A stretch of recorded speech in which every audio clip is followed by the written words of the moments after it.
Ada seorang muslimah di Amerika, dia tinggal di sebuah pemukiman di Amerika itu, yang di situ banyak geng-geng penjahat, orang-orang yang berkulit hitam yang tiap hari memerkosa, membunuh orang, saling perang.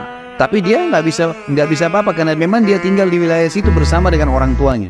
Tapi karena orang tuanya mendidiknya Islam, dia pakai jilbab. Setiap hari dia harus melewatin gang-gang orang-orang ini.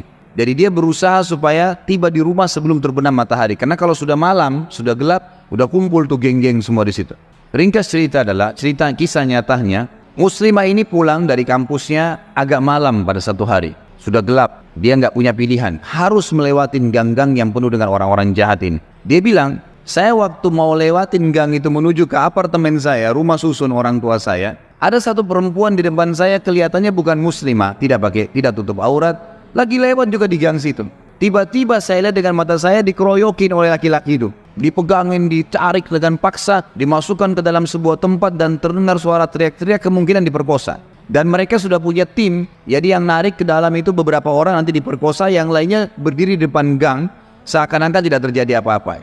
Nanti mereka gantian memerkosa orang, hampir tiap hari pekerjaan begitu. Maka muslimah ini mengatakan, saya lihat depan mata saya itu, tapi saya nggak bisa berhenti. Saya mau kemana? Mau ke kampus sudah tutup, mau ke tempat teman-temannya jauh, rumahnya tinggal beberapa langkah, harus dilewatin. Dia bilang, lalu saya berdoa kepada Allah, ya Allah, sebagaimana aku meyakini kamu ada, kamulah yang telah memerintahkan aku untuk menjaga kehormatanku, jagalah kehormatan ini. Dia bilang, lalu saya bertawakal, jalan aja sudah. Apa yang terjadi, terjadi, karena nggak ada opsi. Dia bilang, sementara saya lewat di depan mereka, geng-geng ini banyak orangnya, bukan 1-2 orang, banyak orang di situ. Mungkin lebih daripada 10 orang.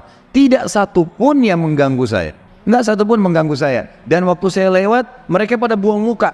Orang-orang ini pada buang muka. Saya jalan sampai melewatin gang itu. Kebetulan rumah orang tua saya berhadapan dengan kantor polisi. Lalu saya datang kantor polisi itu, lalu saya berkata, tadi ada kejadian begini, ada perempuan diperkosa di sebelah sana.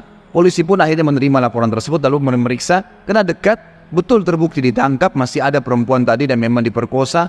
Akhirnya ditangkap semua nih penjahat-penjahat ini. Sementara ditangkap, dia bilang, waktu masuk di kantor polisi, mereka tahu saya yang lapor. Tapi mereka setiap lihat saya pasti buang muka. Kayak orang, bukan buang muka karena marah ya. Kayak orang yang ketakutan melihat saya, dia bilang. Sampai masuk di penjara semua. Sudah terungkap masalah itu, dia bilang, saya penasaran. Saya bilang sama polisi setelah itu, bisa nggak saya sebelum pulang, saya mau temuin penjahat-penjahat itu. Kata polisi, silahkan. Datang ke sana, dikawal, dia datang, dia tanya. Waktu dia bilang, saya masuk ke penjara, semuanya pada tunduk, gak ada yang berani lihat saya. Saya jadi bingung, ada apa sebenarnya, gitu kan? Saya seorang wanita cuma pakai jilbab.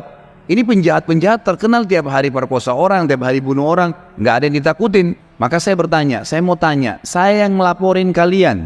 Maka semuanya ada satu orang yang menjawab, mengatakan, kami tahu kalau kamu yang melaporin. Terus kata si perempuan ini, kalian tidak marah dengan saya? Karena ini nanti ke depannya siapa tahu mereka lepas dendam. Nggak ada yang nyaut, diam aja semuanya. Terus dia bilang, saya mau tanya, kenapa waktu saya lewat tidak ada di antara kalian yang mengganggu saya? Saya ingin tahu, apa sebabnya? Ada satu orang, dia tidak angkat matanya ke arah perempuan, cuma dia tunduk, dia mengatakan, dari tadi, dari Anda lewatin gang, sampai sekarang, di belakang Anda banyak orang yang menggunakan baju-baju putih yang menemani Anda. Dan badannya besar-besar, kami takut. Perempuan ini bilang, saya tiba-tiba gemetar, hampir jatuh. Kaget dengan informasi itu. Tapi itu kisah nyata, gitu kan? Kisah nyata. Dia bilang pun, kalau begitu baiklah, dia keluar, lalu dia ceritakan kepada keluarganya. Tapi apa yang kita ambil pelajaran dari kisah ini? Keyakinan kepada Allah Subhanahu wa Ta'ala mendatangkan pertolongan yang memang tidak masuk di akal manusia.